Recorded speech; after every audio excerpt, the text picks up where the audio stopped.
ਗੂਜਰੀ ਕਰ ਤੀਜਾ। ਮੁਸ ਮੁਸ ਰੋਵੈ ਕਬੀਰ ਕੀ ਮਾਈ। ਏ ਬਾਰਿਕ ਕੈਸੇ ਜੀਮੈ ਰਘੁਰਾਈ। ਤਨ ਨਾ ਭੁੰਨਾ ਸਭ ਤਜੋ ਹੈ ਕਬੀਰ। ਹਰ ਕਾ ਨਾਮ ਲਿਖ ਲਿਓ ਸਰੀਰ। ਰਹਾਉ ਜਬ ਲਗ ਤਾਗਾ ਬਾਹੋਂ ਬੇਹੀ। ਤਬ ਲਗ ਵਿਸਰੈ ਰਾਮ ਸਨੇਹੀ। ओछी मत मेरी जात जुलाहा। हर का नाम लेहो मैं लाहा। कहत कबीर सुनो मेरी माई। हमरा इनका दाता एक रघुराई। वाहिगुरु जी का खालसा वाहिगुरु जी की फतेह। ਗੁਰੂ ਸਵਾਰੀ ਸਾਧ ਸੰਗਤ, ਗੂਜਰੀ ਰਾਗ ਵਿੱਚ ਭਗਤ ਕਬੀਰ ਜੀ ਦੇ ਮੁਖਾਰਬਿੰਦ ਤੋਂ ਉਚਾਰਨ ਕੀਤਾ ਹੋਇਆ ਇਹ ਦੂਜਾ ਸ਼ਬਦ ਹੈ। ਗੂਜਰੀ ਘਰ ਤੀਜਾ। ਰਾਗ ਦਾ ਨਾਮ ਗੂਜਰੀ ਹੈ ਔਰ ਇਸ ਸ਼ਬਦ ਨੂੰ ਗਾਉਣ ਲਈ ਤੀਜੇ ਘਰ ਵਿੱਚ ਹਦਾਇਤ ਕੀਤੀ। ਹੁਣ ਇਸ ਸ਼ਬਦ ਦੇ ਅੰਦਰ ਭਗਤ ਕਬੀਰ ਜੀ ਆਪਣੀ ਉਸ ਅਵਸਥਾ ਦਾ ਜ਼ਿਕਰ ਕਰਦੇ ਨੇ, ਕਿਉਂਕਿ ਭਗਤ ਜੀ ਨੂੰ ਸਮਝ ਆ ਗਈ ਕਿ ਪਰਮਾਤਮਾ ਦਾ ਸਿਮਰਨ ਕਰਨਾ ਹੀ ਮਨੁੱਖਾ ਜਨਮ ਦਾ ਉਦੇਸ਼ ਮੰਤਵ ਹੈ। ਇਹ ਆਮ ਤੌਰ 'ਤੇ ਵੇਖੀਦਾ ਹੈ ਜੇ ਕਿਸੇ ਪਰਿਵਾਰ ਵਿੱਚੋਂ ਕੋਈ ਬੱਚਾ ਚੰਗੇ ਪਾਸੇ ਲੱਗ ਪਵੇ, ਬਾਣੀ ਪੜ੍ਹਨ ਲੱਗ ਪਵੇ, ਸਿਮਰਨ ਕਰਨ ਲੱਗ ਪਵੇ, ਨੇਕ ਕਮਾਈ ਕਰਨ ਲੱਗ ਪਵੇ, ਪਰਿਵਾਰ ਦੇ ਲੋਕ ਬਹੁਤੇ ਪ੍ਰਸੰਨ ਨਹੀਂ ਹੁੰਦੇ, ਕਿਉਂਕਿ ਉਹ ਚਾਹੁੰਦੇ ਨੇ ਕਿ ਵੱਧ ਤੋਂ ਵੱਧ ਖੱਟੀ ਕਮਾਈ ਕਰਕੇ ਲਿਆਵੇ, ਸਾਡੇ ਘਰ ਵਿੱਚ ਬੜਾ ਐਸ਼ਵਰਜ ਹੋਵੇ। ਤੇ ਬਾਣੀ ਗੁਰੂ ਜੀ ਦਾ ਫੈਸਲਾ ਹੈ ਕਿ ਭਗਤਾਂ ਤੈ ਸੰਸਾਰੀਆਂ ਜੋੜ ਕਦੇ ਨਾ ਆਇਆ। ਇਹਨਾਂ ਦੀ ਆਪਸ ਵਿੱਚ ਵਿਚਾਰਧਾਰਾ ਦਾ ਮੇਲ ਨਹੀਂ ਹੁੰਦਾ। ਜਿਨ੍ਹਾਂ ਬੰਦਿਆਂ ਨੂੰ ਸਮਝ ਆ ਜਾਂਦੀ ਹੈ ਉਹ ਫਿਰ ਗਲਤ ਤਰੀਕੇ ਨਾਲ ਕੰਮ ਨਹੀਂ ਕਰਦੇ। ਮਿਹਨਤ ਤੇ ਕਰਦੇ ਨੇ, ਕਮਾਈ ਤੇ ਕਰਦੇ, ਪਰ ਉਹ ਗਲਤ ਤਰੀਕੇ ਨਾਲ ਨਹੀਂ ਕਰਦੇ ਜਿਵੇਂ ਲੋਕ ਚਾਹੁੰਦੇ ਹਨ, ਕਿਉਂਕਿ ਉਹਨਾਂ ਨੂੰ ਸਮਝ ਆ ਜਾਂਦਾ। ਸਮਝ ਆਉਣਾ ਹੀ ਜਿਹੜਾ ਇਹ ਸਭ ਤੋਂ ਵੱਡੀ ਗੱਲ। ਪਰ ਕਬੀਰ ਜੀ ਨੇ ਆਪਣੀ ਬਾਣੀ ਵਿੱਚ ਵੀ ਲਿਖਿਆ ਕਿ ਲੋਕਾਂ ਦਾ ਸੁਭਾਅ ਇਹ ਹੈ, ਆਵਤ ਕੋ ਜਾਤਾ ਕਹਿ ਜਾਤੇ ਕੋ ਆਇਆ। ਜਿਹੜਾ ਚੰਗੇ ਪਾਸੇ ਤੁਰੇ ਉਹਨੂੰ ਆਉਂਦੇ ਨੇ ਤੇ ਨਿਕੰਮਾ ਹੋ ਗਿਆ, ਤੇ ਜਿਹੜਾ ਨਿਕੰਮੇ ਪਾਸੇ ਤੁਰੇ ਉਹਨੂੰ ਕਹਿੰਦੇ ਬੜਾ ਸਿਆਣਾ। ਇਹ ਆਮ ਤੌਰ 'ਤੇ ਅਸੀਂ ਦੇਖਦੇ ਹਾਂ। ਆਵਤ ਕੋ ਜਾਤਾ ਕਹਿ ਜਾਤੇ ਕੋ ਆਇਆ। ਪਰ ਕੀ ਕੋ ਆਪਣੀ ਕਹਿ ਆਪਣੋ ਨਹੀਂ ਪਾਇਆ। मीठे को कौड़ा कहें कड़ुए को मीठा। राते की निंदा करें ऐसा कल मैं डीठा। चेरी की सेवा करे ठाकुर नहीं दीता। पोखर नीर विरोलिए माखन नहीं रीस है। इस पद जो अर्थाए ले सो गुरु हमारा। ਹੁਣ ਦੇਖੋ ਕਿਸੇ ਇੱਕ ਦੂਜੇ ਸ਼ਬਦ ਨੂੰ ਸਮਝਣ ਵਾਸਤੇ ਗੁਰਬਾਣੀ ਤੋਂ ਇਹ ਪ੍ਰਮਾਣ ਲੈਣਾ ਪਵੇ ਕਿ ਲੋਕਾਂ ਦਾ ਸੁਭਾਅ ਕੈਸਾ। ਲੋਕ ਉਹਨੂੰ ਸਿਆਣਾ ਚਤੁਰ ਚਲਾਕ ਕਹਿੰਦੇ ਨੇ ਜਿਹੜਾ ਭਾਵੇਂ ਕੋਈ ਹਰਬਾ ਵਰਤੇ 4 ਪੈਸੇ ਕਮਾ ਕੇ ਲਿਆ। ਇਹਦਾ ਮਤਲਬ ਇਹ ਨਹੀਂ ਕਿ ਭਗਤ ਜੀ ਕਿਰਤ ਨਹੀਂ ਕਰਦੇ, ਕਿਰਤ ਕਰਦੇ ਨੇ, ਪਰ ਉਤਨੀ ਕੁ ਕਰਦੇ ਨੇ ਜਿਹਦੇ ਨਾਲ ਗੁਜ਼ਾਰਾ ਚੱਲ ਜਾਏ। ਜਿਵੇਂ ਗੁਰੂ ਨਾਨਕ ਪਾਤਸ਼ਾਹ ਜੀ ਨੇ ਸਾਨੂੰ ਮੱਤ ਦਿੱਤੀ, ਭਾਈ ਕਿਰਤ ਕਰੋ ਪਰ ਨਾਮ ਵੀ ਜਪੋ। ਨਾਮ ਜਪਣ ਵਾਲਾ ਹੀ ਵੰਡ ਕੇ ਛਕ ਸਕਦਾ ਹੈ। ਆਮ ਲੋਕਾਂ ਦਾ ਸੁਭਾਅ ਹੈ ਮਾਇਆ ਕਮਾਓ, ਇਕੱਠੀ ਕਰੋ, ਔਰ ਭਾਵੇਂ ਕਿਸੇ ਤਰੀਕੇ ਨਾਲ ਕਮਾਓ, ਬਸ ਇਕੱਠੀ ਕਰੋ। ਤੋ ਭਗਤ ਕਬੀਰ ਜੀ ਦਾ ਜੀਵਨ ਦੇਖ ਕੇ, ਉਹਨਾਂ ਦਾ ਪ੍ਰਭੂ ਪ੍ਰਤੀ ਪਿਆਰ ਵੇਖ ਕੇ, ਉਹਨਾਂ ਦਾ ਸਤਸੰਗੀਆਂ ਨਾਲ ਪਿਆਰ ਵੇਖ ਕੇ, ਕੁਦਰਤੀ ਗੱਲ ਹੈ ਉਹਨਾਂ ਦੇ ਮਾਤਾ ਜੀ ਨੂੰ ਇਹ ਗੱਲ ਬਹੁਤੀ ਪਸੰਦ ਨਹੀਂ। ਉਹ ਫਿਰ ਆਪਣੇ ਆਂਢ ਗੁਆਂਢ ਵਿੱਚ ਸ਼ਿਕਾਇਤ ਕਰਦੇ। ਹਾਂ, ਇਹ ਕਹਿਣਾ ਕਿ ਭਗਤ ਕਬੀਰ ਜੀ ਦੀ ਮਾਤਾ ਦਾ ਕੋਈ ਸ਼ਬਦ ਹੈ, ਨਹੀਂ, ਸ਼ਬਦ ਤੇ ਭਗਤ ਕਬੀਰ ਜੀ ਦਾ ਹੀ ਹੈ, ਪਰ ਜੋ ਉਹਨਾਂ ਨਾਲ ਵਾਪਰਦੀ ਹੈ ਜਾਂ ਜੋ ਦੇਖਦੇ ਨੇ ਉਹਦਾ ਵਰਣਨ ਕਰਦੇ। ਕਹਿੰਦੇ ਨੇ ਤਨਨਾ ਬੁਨਨਾ ਸਭ ਤਜਿਓ ਹੈ ਕਬੀਰ। ਤੰਨਾ ਤਾਣਾ ਤਾਨਾ, ਬੁਨਨਾ ਕੱਪੜਾ ਤਿਆਰ ਕਰਨਾ, ਸਭ ਤਜਿਓ ਹੈ ਕਬੀਰ। ਭਾਵ ਕਬੀਰ ਨੇ ਉਹਨਾਂ ਸਮਾਂ ਇਸ ਪਾਸੇ ਦੇਣਾ ਛੱਡ ਦਿੱਤਾ। ਦਿੰਦੇ ਤਾਂ ਹਨ, ਕਿਰਤ ਤੇ ਕਰਦੇ ਨੇ, ਪਰ ਹਰ ਵੇਲੇ ਇਸ ਪਾਸੇ ਨਹੀਂ ਲੱਗੇ। ਹਰ ਕਾ ਨਾਮ ਲਿਖ ਲਿਓ ਹੈ ਸਰੀਰ। ਹੁਣ ਸਰੀਰ ਉੱਤੇ ਤੇ ਨਾਮ ਨਹੀਂ ਲਿਖਿਆ ਜਾਂਦਾ, ਨਾਮ ਤੇ ਹਿਰਦੇ ਵਿੱਚ ਲਿਖਿਆ ਜਾਂਦਾ। ਹਿਰਦੇ ਵਿੱਚ ਲਿਖਣ ਦਾ ਮਤਲਬ ਇਹ ਹੈ ਕਿ ਹਰ ਵੇਲੇ ਜਿਨ੍ਹਾਂ ਤੇ ਕਿਰਪਾ ਹੋ ਜਾਂਦੀ ਹੈ ਉਹ ਉੱਠਦਿਆਂ, ਬਹਿੰਦਿਆਂ, ਤੁਰਦਿਆਂ, ਫਿਰਦਿਆਂ ਵਾਹਿਗੁਰੂ ਵਾਹਿਗੁਰੂ ਵਾਹਿਗੁਰੂ ਕਰਦੇ। ਇਹਦਾ ਮਤਲਬ ਉਹਨਾਂ ਦੇ ਹਿਰਦੇ ਵਿੱਚ ਵਾਹਿਗੁਰੂ ਦੇ ਨਾਮ ਲਈ ਪਿਆਰ ਹੈ। ਤੋ ਭਗਤ ਕਬੀਰ ਜੀ ਦੀ ਐਸੀ ਅਵਸਥਾ ਦੇਖ ਕੇ ਉਹਨਾਂ ਦੇ ਮਾਤਾ ਜੀ ਦਾ ਇਹ ਕਹਿਣਾ ਕੋਈ ਅਚੰਭਾ ਨਹੀਂ ਹੈ, ਕਿਉਂਕਿ ਸੰਸਾਰੀ ਬੰਦੇ ਤੇ ਚਾਹੁੰਦੇ ਨੇ ਵੀ ਅੱਠੇ ਪੈਰ ਇਹ ਕਮਾਈ ਕਰੇ ਔਰ ਕਮਾਈ ਲਿਆ ਕੇ ਸਾਨੂੰ ਦੇਵੇ, ਅਸੀਂ ਐਸ਼ ਉਡਾਈਏ। ਪਰ ਭਗਤ ਜੀ ਕਿਰਤ ਕਰਦੇ ਨੇ ਪਰ ਨਾਮ ਵੀ ਜਪਦੇ ਨੇ। ਤੋ ਭਗਤ ਜੀ ਦੇ ਮਾਤਾ ਜੀ ਨੂੰ ਇਹ ਸ਼ਿਕਾਇਤ ਹੈ ਕਿ ਤਨਨਾ ਬੁਨਨਾ ਸਭ ਤਜਿਓ ਹੈ ਕਬੀਰ। ਕਬੀਰ ਉਹਨਾਂ ਸਮਾਂ ਆਪਣੀ ਕਿਰਤ ਵਿੱਚ ਧਿਆਨ ਨਹੀਂ ਦਿੰਦੇ। ਹਰ ਕਾ ਨਾਮ ਲਿਖ ਲਿਓ ਹੈ ਸਰੀਰ। ਇਹਨਾਂ ਨੇ ਤਾਂ ਹਰ ਵੇਲੇ ਪਰਮਾਤਮਾ ਦਾ ਨਾਮ ਜਪਣ ਵਾਲਾ ਕੰਮ ਸ਼ੁਰੂ ਕਰ ਦਿੱਤਾ। ਮੈਂ ਦੇਖਿਆ ਜਿਨ੍ਹਾਂ ਨੂੰ ਕਿਸੇ ਚੀਜ਼ ਦੀ ਲਗਨ ਹੁੰਦੀ, ਪ੍ਰੀਤ ਹੁੰਦੀ, ਉਹ ਫਿਰ ਹਰ ਵੇਲੇ ਉਹੀ ਗੁਣਗੁਣਾਈ ਜਾਂਦੇ। ਜਿਵੇਂ ਜਿਹੜੇ ਗਵਈਏ ਨੇ ਉਹਨਾਂ ਨੂੰ ਸੁਭਾਅ ਹੋ ਜਾਂਦਾ, ਉਹ ਹਰ ਵੇਲੇ ਘਰ ਬਾਹਰ ਜਿੱਥੇ ਮਰਜ਼ੀ ਬੈਠੇ ਉਹਨੂੰ ਗੁਣਗੁਣਾਈ ਜਾਂਦੇ। ਇਸੇ ਤਰ੍ਹਾਂ ਜਿਨ੍ਹਾਂ ਨੂੰ ਪਰਮਾਤਮਾ ਦੇ ਨਾਮ ਦੀ ਲਿਵ ਲੱਗ ਜਾਂਦੀ ਹੈ ਉਹ ਫਿਰ ਹਰ ਵੇਲੇ ਪਰਮਾਤਮਾ ਦਾ ਨਾਮ ਜਪਦੇ ਨੇ। ਤੋ ਭਗਤ ਕਬੀਰ ਜੀ ਦੇ ਸੰਬੰਧ ਵਿੱਚ ਮਾਤਾ ਜੀ ਦਾ ਇਹ ਕਹਿਣਾ ਕੁਦਰਤੀ ਹੈ ਕਿ ਤਨਨਾ ਬੁਨਨਾ ਸਭ ਤਜਿਓ ਹੈ ਕਬੀਰ। ਹਰ ਕਾ ਨਾਮ ਲਿਖ ਲਿਓ ਸਰੀਰ। ਇਹਨੇ ਤਾਂ ਹਰ ਵੇਲੇ ਪਰਮਾਤਮਾ ਦਾ ਨਾਮ ਹੀ ਲਿਖ ਲਿਆ। ਉੱਠਦਿਆਂ ਬਹਿੰਦਿਆਂ ਹਰ ਵੇਲੇ ਪਰਮਾਤਮਾ ਦਾ ਨਾਮ ਹੀ ਜਪੀ ਜਾ।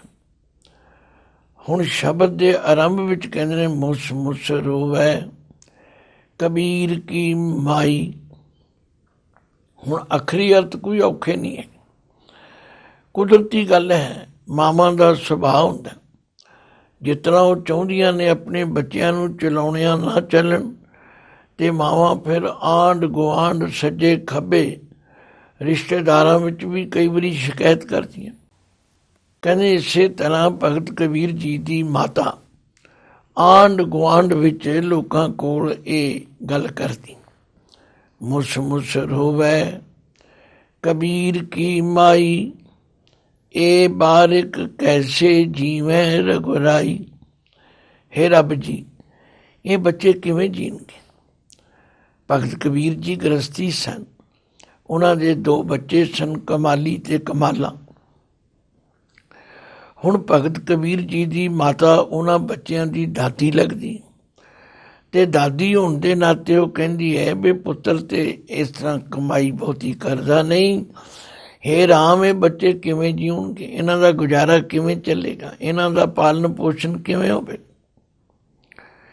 ਗੱਲਾਂ ਸਾਰੀਆਂ ਕੁਦਰਤੀ ਨੇ, ਪਰ ਭਗਤ ਕਬੀਰ ਜੀ ਜੋ ਕੁਝ ਸਮਝਾਉਣਾ ਚਾਹੁੰਦੇ ਨੇ ਕਾਸ਼ ਸਾਡੀ ਸਮਝ ਵਿੱਚ ਆ ਜਾਏ।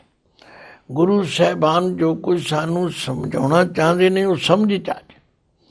ਉਹ ਇਹੋ ਹੀ ਸਮਝਾਉਣਾ ਚਾਹੁੰਦੇ ਨੇ ਵੀ ਨਿਰਾ ਮਾਇਆ ਦੇ ਕੀੜੇ ਨਾ ਬਣੋ, ਹਰ ਵੇਲੇ ਕਮਾਈ ਦੇ ਚੱਕਰ ਵਿੱਚ ਹੀ ਨਾ ਫਸੇ ਰਹੋ, ਆਪਣਾ ਟਾਈਮ ਟੇਬਲ ਬਣਾਓ, ਅੰਮ੍ਰਿਤ ਵੇਲੇ ਉੱਠੋ, ਇਸ਼ਨਾਨ ਕਰੋ, ਵਾਹਿਗੁਰੂ ਦਾ ਸਿਮਰਨ ਵੀ ਕਰੋ, ਨਿਤਨੇਮ ਵੀ ਕਰੋ, ਤੇ ਆਪਣੀ ਕਿਰਤਕਾਰ ਵੀ ਕਰੋ, ਤੇ ਕਿਰਤਕਾਰ ਕਰੋ ਧਰਮ ਦੀ।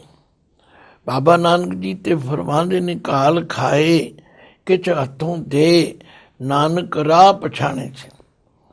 ਉਹਨਾਂ ਨੂੰ ਜ਼ਿੰਦਗੀ ਦਾ ਅਸਲੀ ਰਸਤਾ ਸਮਝ ਵਿੱਚ ਆ ਜਾਂਦਾ। ਤੋ ਕਬੀਰ ਜੀ ਵੀ ਸੁਣਦੇ ਨੇ, ਮਾਤਾ ਦੇ ਵੱਲੋਂ ਦਿੱਤੇ ਹੋਏ ਉਲਾਂਭਿਆਂ ਨੂੰ ਜਾਂ ਆਂਢੀਆਂ ਗੁਆਂਢੀਆਂ ਵਿੱਚ ਕਹੇ ਬੋਲਾਂ ਨੂੰ ਸੁਣਦੇ ਨੇ।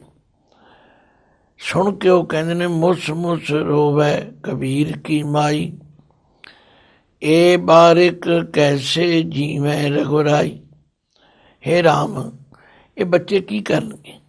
ਇਹਨਾਂ ਦਾ ਪਿਓ ਤੇ ਹਰ ਵੇਲੇ ਪਰਮਾਤਮਾ ਦੇ ਨਾਮ ਸਿਮਰਨ ਵਿੱਚ, ਸਾਧੂ ਸੰਤਾਂ ਦੀ ਸੰਗਤ ਵਿੱਚ, ਉਹਨਾਂ ਦੀ ਸੇਵਾ ਕਰਨ ਵਿੱਚ ਹੀ ਲੱਗਾ ਰਹਿੰਦਾ।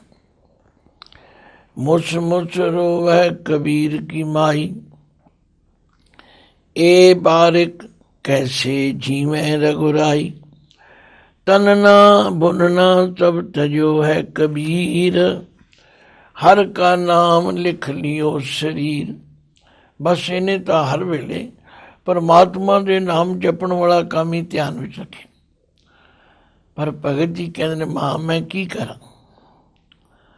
ਜਬ ਲਗ ਤਾਗਾ ਬਾਹੋਂ ਬੇਹੀ, ਜਬ ਲਗ ਜਦੋਂ ਤੀਕਰ, ਤਾਗਾ ਧਾਗਾ, ਬਾਹੋਂ ਬੇਹੀ, ਬੇਹੀ ਕਹਿੰਦੇ ਨੇ ਉਸ ਨਲਕੀ ਨੂੰ ਜਿਹਦੇ ਉੱਤੇ ਸੂਤਰ ਚੜਿਆ ਹੁੰਦਾ, ਧਾਗਾ ਚੜਿਆ ਹੁੰਦਾ। ਤੁਹਾਡੇ ਵਿੱਚੋਂ ਜੇ ਕਿਸੇ ਨੇ ਖੱਡੀ ਵੇਖੀ ਹੋਵੇ ਤੇ ਫਿਰ ਸਮਝ ਆ ਜਾਏ। ਖੱਡੀ ਹੁੰਦੀ ਹੈ, ਉਹਦੇ ਵਿੱਚ ਤਾਣਾ ਪਹਿਲਾਂ ਵਲੇਟਿਆ ਜਾਂਦਾ, ਫਿਰ ਉਹਦੇ 'ਚ ਪੇਟਾ ਪਾਇਆ ਜਾਂਦਾ, ਇੱਕ ਹੱਥਾ ਹੁੰਦਾ, ਤੇ ਉਹਨਾਂ ਖੱਡੀਆਂ ਦੇ ਵਿੱਚ ਨੇੜੇ ਹੋ ਕੇ ਤੱਕਿਆ ਇੱਕ ਸ਼ਟਲ ਚੱਲਦਾ ਸੀ। ਸ਼ਟਲ ਦੇ ਵਿੱਚ ਇੱਕ ਸੂਆ ਹੁੰਦਾ ਸੀ, ਸੂਏ ਉੱਤੇ ਨਲਕੀ ਚੜਾਈ ਹੁੰਦੀ ਸੀ। ਉਸ ਨਲਕੀ ਤੋਂ ਧਾਗਾ ਉਧੇੜ ਕੇ ਫਿਰ ਜਿਹੜਾ ਜੁਲਾਹਾ ਸੀ ਉਹ ਅੰਦਰ ਨੂੰ ਖਿੱਚਦਾ ਸੀ ਸਾਹ, ਤੇ ਉਹ ਧਾਗਾ ਜਿਹੜਾ ਸੀ ਉਹ ਨਲਕੀ ਤੋਂ ਉਧੜ ਕੇ ਸ਼ਟਲ ਦੀ ਮੋਰੀ ਰਾਹੀਂ ਬਾਹਰ ਨਿਕਲ ਆਉਂਦਾ ਸੀ। ਫਿਰ ਉਹ ਸ਼ਟਲ ਨੂੰ ਚਲਾਉਂਦਾ ਸੀ, ਇਸ ਤਰ੍ਹਾਂ ਪੇਟਾ ਪਾਇਆ ਜਾਂਦਾ ਸੀ। ਪੁਰਾਣੇ ਸਮਿਆਂ ਵਿੱਚ ਤੇ ਆਮ ਘਰਾਂ ਵਿੱਚ ਵੀ ਬੀਬੀਆਂ ਖੱਡੀਆਂ ਲਾਉਂਦੀਆਂ ਸਨ, ਦਰੀਆਂ ਖੇਸ ਘਰ ਹੀ ਬਣਾ ਲੈਂਦੀਆਂ ਸਨ, ਖੱਦਰ ਘਰ ਹੀ ਬਣਾ ਲੈਂਦੀਆਂ ਸਨ। ਤਾਂ ਮੇਰਾ ਮਤਲਬ ਕਹਿਣ ਤੋਂ ਕਈ ਚੀਜ਼ਾਂ ਸਮਝਾਉਣ ਵਾਸਤੇ ਬੜੀ ਮਿਹਨਤ ਕਰਨੀ ਪੈਂਦੀ, ਕਿਉਂਕਿ ਅੱਜ ਖੱਡੀਆਂ ਨਹੀਂ ਰਹੀਆਂ, ਖੱਡੀਆਂ ਲੋਕਾਂ ਨੇ ਦੇਖੀਆਂ ਨਹੀਂ। ਪਰ ਭਗਤ ਕਬੀਰ ਜੀ ਦੇ ਘਰ ਤੇ ਹੈ ਹੀ ਖੱਡੀ ਸੀ, ਉਹ ਜੁਲਾਹੇ ਸੀ। ਉਹ ਕਹਿੰਦੇ ਨੇ ਮਾਂ ਤੂੰ ਕਹਿੰਦੀ ਹੈ ਹਰ ਵੇਲੇ ਸਿਮਰਨ ਕਰਦਾ ਰਹਿੰਦਾ, ਪਰ ਮੇਰੀ ਗੱਲ ਸੁਣ, ਜਬ ਲਗ ਤਾਗਾ ਬਾਹੋਂ ਬੇਹੀ, ਜਦੋਂ ਤੀਕਰ ਮੈਂ ਧਾਗੇ ਨੂੰ ਉਸ ਨਲਕੀ ਤੋਂ ਖਿੱਚਦਾ, ਬਾਹੋਂ ਖਿੱਚਦਾ, ਉਸ ਛੇਕ ਵਿੱਚੋਂ ਖਿੱਚਣ ਦੇ ਨਾਲ ਤਬ ਲਗ ਬਿਸਰੈ ਰਾਮ ਸਨੇਹੀ, ਇੰਨੀ ਦੇਰ ਲਈ ਵੀ ਮੈਨੂੰ ਰਾਮ ਪਿਆਰਾ ਭੁੱਲ ਜਾਂਦਾ, ਮੈਨੂੰ ਬੜੀ ਤਕਲੀਫ ਹੁੰਦੀ। ਸੱਚਮੁੱਚ ਜਿਹੜੀ ਚੀਜ਼ ਨਾਲ ਪਿਆਰ ਹੋਵੇ ਉਹਨੂੰ ਭੁੱਲਣ ਨੂੰ ਜੀ ਨਹੀਂ ਕਰਦਾ। ਬਾਣੀ ਵਿੱਚ ਇਸ ਪਿਆਰ ਦੀ ਤਸਵੀਰ ਖਿੱਚ ਕੇ ਸਮਝਾਈ ਹੈ ਕਿ ਜਿਉਂ ਮਛਲੀ ਬਿਨ ਪਾਣੀਏ ਕਿਉਂ ਜੀਵਨ ਪਾਵੇ, ਬੂੰਦ ਵੇ ਹੋਣਾ ਚਾਤਰ ਕੋ क्यों कर तिपतावे। नाद कुरंग कै बेदया सन्मुख उठतावे। भवर लोभी कुसुम बासका मिल आप बंधावे। त्यों संत जना हर प्रीत है देख दर्श अघावे। सचमुच जिन्हां नूं रब दे नाम नाल प्रीत है ਉਹ ਥੋੜ੍ਹੀ ਦੇਰ ਲਈ ਵੀ ਉਹਦੇ ਤੋਂ ਵਿਛੜ ਨਹੀਂ ਸਕਦੇ। ਰੋਜ਼ ਅਸੀਂ ਪੜ੍ਹਦੇ ਹਾਂ, ਆਖਾਂ ਜੀਵਾਂ ਵਿਸਰੈ ਮਰ ਜਾਉ, ਆਖਣ ਔਖਾ ਤਾਂ ਚਾਨਾਉ। ਆਖਿਆ ਜੇ ਮੈਂ ਕਹਿੰਦਾ ਹਾਂ ਤੇ ਜਿਉਂਦਾ, ਜੇ ਮੈਨੂੰ ਭੁੱਲ ਜਾਂਦਾ ਤੇ ਮੈਂ ਮਰ ਜਾਂਦਾ। ਭਗਤ ਕਬੀਰ ਜੀ ਕਹਿੰਦੇ ਨੇ, ਮਾਂ ਤੂੰ ਸੱਚੀ ਹੈ ਪਰ ਮੇਰੀ ਅਵਸਥਾ ਦੇ। ਜਬ ਲਗ ਤਾਗਾ ਬਾਹੋਂ ਬੇਹੀ, ਜਦੋਂ ਤੀਕਰ ਮੈਂ ਉਸ ਨਲਕੀ ਤੋਂ ਧਾਗਾ ਖਿੱਚਦਾ ਇਹਨੇ ਨਾਲ ਮੈਨੂੰ ਉਹ ਮੇਰਾ ਪਿਆਰਾ ਰਾਮ ਭੁੱਲ ਜਾਂਦਾ। ਮੇਰੇ ਤੋਂ ਇਹ ਥੋੜ੍ਹੀ ਦੇਰ ਦਾ ਵਿਛੋੜਾ ਵੀ ਸਹਿਆ ਨਹੀਂ ਜਾਂਦਾ। ਫਿਰ ਭਗਤ ਜੀ ਕਹਿੰਦੇ ਨੇ, ਮਾਂ ਤੂੰ ਆਪਣੀ ਜਗ੍ਹਾ ਠੀਕ ਹੈ ਪਰ ਮੈਨੂੰ ਜੋ ਸਮਝ ਆਈ ਹੈ, ਓਛੀ ਮਤ ਮੇਰੀ ਜਾਤ ਜੁਲਾਹਾ। ਲੋਕ ਕਹਿੰਦੇ ਨੇ ਇਹ ਜਾਤ ਦਾ ਜੁਲਾਹਾ ਹੈ, ਮੈਂ ਮੰਨਦਾ ਹਾਂ ਮੈਂ ਜੁਲਾਹਾ। ਓਛੀ ਮੱਤ ਦਾ ਮਤਲਬ ਹੈ ਉਹ ਮੱਤ ਜਿਹੜੀ ਮੁਕੰਮਲ ਨਹੀਂ। ਮੈਨੂੰ ਲੋਕ ਹੌਲੀ ਮੱਤ ਵਾਲਾ ਕਹਿੰਦੇ ਨੇ। ਇਹ ਆਮ ਸਾਡੇ ਸਮਾਜ ਦਾ ਤਰੀਕਾ ਹੈ। ਜਿਨ੍ਹਾਂ ਦੀ ਕਿਰਤ ਕਿੱਤਾ ਛੋਟਾ ਹੋਵੇ ਉਹਨਾਂ ਨੂੰ ਲੋਕੀ ਟੌਂਚ ਕਰਦੇ ਨੇ। ਬਾਣੀ 'ਚ ਲਿਖਿਆ, ਅੱਧੀ ਕੌਡੀ ਦਾ ਜੁਲਾਹਾ। ਤਥਾ ਇਹੋ ਜਿਹੇ ਦਿਲ ਦੁਖਾਵੇਂ ਸ਼ਬਦ ਲੋਕ ਵਰਤਦੇ ਨੇ। ਭਗਤ ਜੀ ਕਹਿੰਦੇ ਨੇ, ਮੈਂ ਤੇ ਆਪ ਹੀ ਦੱਸਦਾ ਵੀ ਓਛੀ ਮੱਤ ਮੇਰੀ ਜਾਤ ਜੁਲਾਹਾ। ਲੋਕਾਂ ਦੇ ਕਥਨ ਮੁਤਾਬਕ ਮੇਰੀ ਮੱਤ ਹੌੜੀ ਹੈ, ਥੋੜ੍ਹੀ ਹੈ, ਔਰ ਮੇਰੀ ਜਾਤ ਵੀ ਜੁਲਾਹਾ ਹੈ। ਪਰ ਹਰ ਕਾ ਨਾਮ ਲੈਹੋ ਮੈਂ ਲਾਹਾ। ਭਾਈ ਮੈਂ ਤੇ ਪਰਮਾਤਮਾ ਦੇ ਨਾਮ ਦਾ ਲਾਹਾ ਲੈ ਲਿਆ, ਨਫਾ ਲੈ ਲਿਆ। ਇਸ ਜਾਤ ਨੇ ਮੈਨੂੰ ਬੜਾ ਫਾਇਦਾ ਦਿੱਤਾ। ਕਹਿਣ ਦਾ ਮਤਲਬ ਜਿਹੜੇ ਮਹਾਂਪੁਰਖ ਨੇ ਉਹ ਇਹਨਾਂ ਜਾਤਾਂ ਪਾਤਾਂ ਵਿੱਚ ਨਹੀਂ ਪੈਂਦੇ। ਉਹ ਤੇ ਆਪਣੇ ਜੀਵਨ ਦੇ ਉਸ ਉੱਚ ਮਕਸਦ ਵੱਲ ਧਿਆਨ ਰੱਖਦੇ। ਤੋ ਭਗਤ ਜੀ ਕਹਿੰਦੇ ਨੇ, ਓਛੀ ਮਤ ਮੇਰੀ ਜਾਤ ਜੁਲਾਹਾ। ਹਰ ਕਾ ਨਾਮ ਲੈਹੋ ਮੈਂ ਲਾਹਾ। ਮੈਂ ਤੇ ਨਫਾ ਖੱਟਿਆ ਹੈ। ਪਰਮਾਤਮਾ ਦੇ ਨਾਮ ਨੂੰ ਜਪਣ ਰੂਪੀ ਰਾਹ ਮੈਂ ਖੱਟਿਆ। ਸੱਚਮੁੱਚ ਗੁਰਬਾਣੀ ਵਿੱਚ ਪਾਤਸ਼ਾਹ ਸਾਨੂੰ ਰੋਜ਼ ਸਮਝਾਉਂਦੇ ਨੇ, ਭਾਈ ਵਣਜ ਕਰੋ ਵਣਜਾਰਿਓ, ਵੱਖਰ ਲੈ ਹੋ ਸੰਭਾਲ।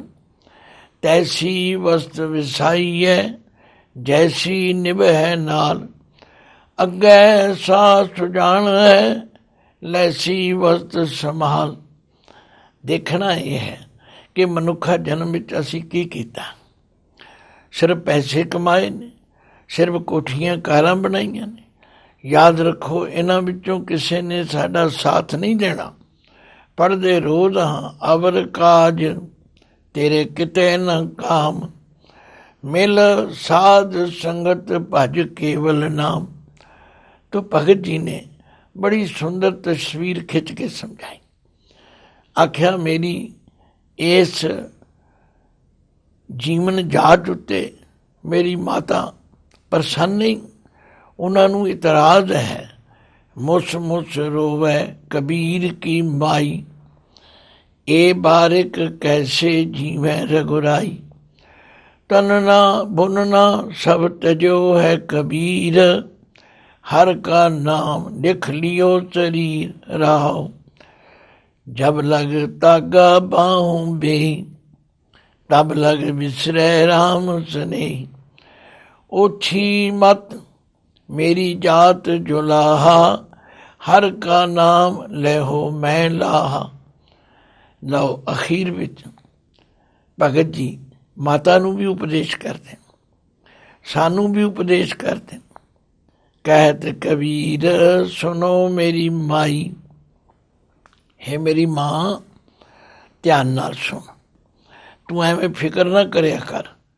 मेरे राम नाम सिमਰਨ ਕਰਨ ਤੇ ਇਤਰਾਜ਼ ਨਾ ਕਰਿਆ ਕਰ। मैं कौन हाँ इन्हां बच्चों नूं पालन वाला। हमरा इनका दाता एक रघुराई। मेरा तेरा इन्हां बच्चों का सब का दाता एक परमात्मा। यही गल सानू गुरु पातशाह रोज़ समझाउंदे ने, पर साडी समझ विच नहीं आ। पातशाह कहने नानक चिंता मत करो, चिंता तिस ही है। जल में जंतु पायन तिना भी रोजी दे। उठे हट न चले ना को किरस करे। सौदा मूल ना होवे ना को लय न दे। ਇਹਦਾ मतलब ਇਹ नहीं कि किरत ना करो। बाबा नानक जी ने ते तीन ਜਿਹੜੇ मूलक बुनियादी सिद्धांत ਦਿੱਤੇ ਨੇ, ਉਹਨਾਂ ਵਿੱਚ ਸਭ ਤੋਂ ਪਹਿਲਾਂ ਕਿਰਤ ਕਰੋ है, फिर नाम जपो है, फिर वंड छको। याद रखो जिस की जिहो जी किरत होवेगी ओहो जो ਉਹਦੇ विचार बन जाण। जे धर्म की किरत है वो कदे भी उसनूं अजाई नहीं गवाएगा। मैनूं एक घटना याद है, क्योंकि शाहबाद मारकंडा विच बहुत लंबे समय तो रहिंदे हैं। हर भाईचारे के परिवारां नाल बड़ी सांझ है। तो जिहड़े किरती विरती लोग ने, जिवें कि मिस्त्री हैं जिहड़े चुनाई का काम करते हैं, तो मैं एक दफा एक परिवार के बच्चे की बरात चला गया तो देखा कि बरात विच कुछ सज्जन कुछ नवे नोट लैके लाड़े उत्तों वार के ते खिलार रहे सन। हुण मैं ते जो कुछ पढ़िया सुनिया देखिया सी बई किरत करन वालियां दी मेहनत खून पसीने की कमाई होंदी। मेरे मूँहों निकल गया। मैं क्या लगता है कि किरतियां बिरतियां की कमाई विच भी नंबर 2 का पैसा आ गया। मैं तो अपने भाव नाल कहा। तो एक सज्जन, मैं नाम नहीं किसी का लवांगा, जिहड़े बड़े प्यारे सन, फट मेरी गल समझ गए। कहते ज्ञानी जी बिल्कुल ठीक कहा तुसीं, हुण साडी कमाई विच नंबर 2 आ गया। क्यों असीं हर जगह तो कमीशन लैण लग पे हैं। मजदूरां दी मजदूरी तो कमीशन, जिथों शैटरिंग लैनी उत्थों कमीशन, सीमट वालियां तो कमीशन, सरिये वालियां तो कमीशन, नंबर 2 ते हो गया। तो गल ये है कि किरत करनी माड़ी नहीं, पर याद रखो जे किरत विच धर्म की अंश खत्म हो जाएगी फिर वो गलत पासे तुर पे। तो भगत कबीर जी कहते ने किरत भी करो पर सिमरन भी करो। ते ये भी याद रखो, कहत कबीर सुनो मेरी माई, हमरा इनका दाता एक रघुराई। है मेरी माँ सुन, मेरा तेरा ते इन्हां दा दाता रोजी देण वाला एक परमात्मा है। इसलिए किरत कदे भी परमात्मा के सिमरन विच रुकावट नहीं बनती। परमात्मा का सिमरन करे किरत करन विच रुकावट नहीं बनता। पर कुदरती गल है, भगतां ते संसारियां जोड़ कदे ना आया। इन्हां दी विचारधारा विच एक सारता नहीं हुंदी। वो चाहुंदे ने इउं करो, चाहुंदे ने इउं करो। तो भगत जी ने अपना जीवन सफल किया। सानू वो समझा रहे ने बई सिमरन भी करो ते किरत भी करो। वाहिगुरू जी का खालसा, वाहिगुरू जी की फतेह।